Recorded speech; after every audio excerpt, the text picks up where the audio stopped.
And now I need to do a little modification to the jaw to make it have the right proportion. So basically, if you imagine a line that comes from the middle of the mouth till the side here, this is where the jaw should end. So all this bit extra at the bottom is a little extra. This is a guide to know the relationship between the mouth and that edge or the corner of the jaw. So we just take a little bit off using a cut from the base of the cylinder with a little bit of soft blend, and it's more convincing or more elegant shape. This is where it should be from these two axes. Now to do a little indentation in the skull, which we always get in the human skull, I will use a sphere and flatten it to do that indentation. I will try to get the flattened sphere as close as possible to the kind of shape I want to scoop out of the head. But rather than doing it in a very sharp cut like that, again, I will turn on a little bit of soft blend to do a softer indentation. I just move my hands in and out till I get the relative position that I want.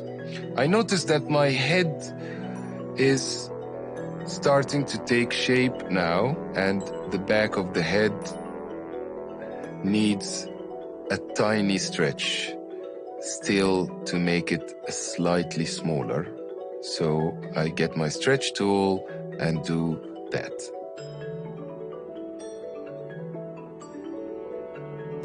Now for the ears, I will use the sphere again. Reselecting the shape, by the way, from the menu restores it again to its default uniform shape.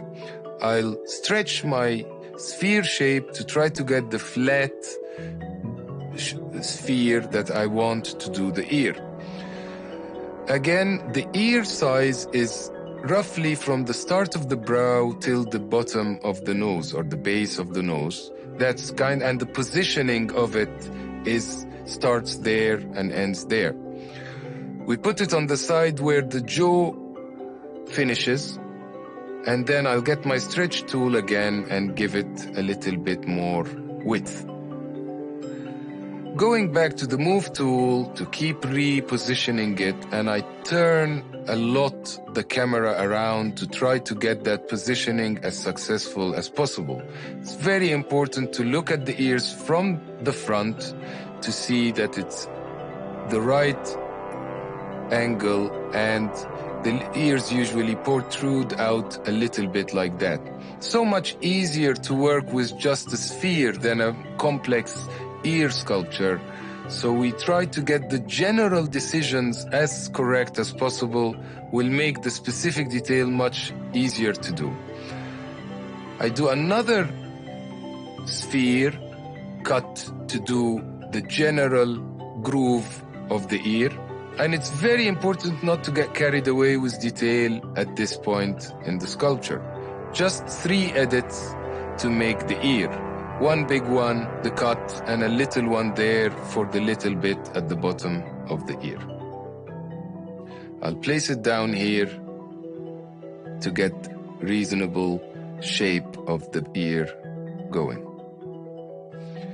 And always examine my sculpture, have a look at it from all directions, and make sure that everything looks reasonably cohesive and consistent. When you're ready, move on to the next step.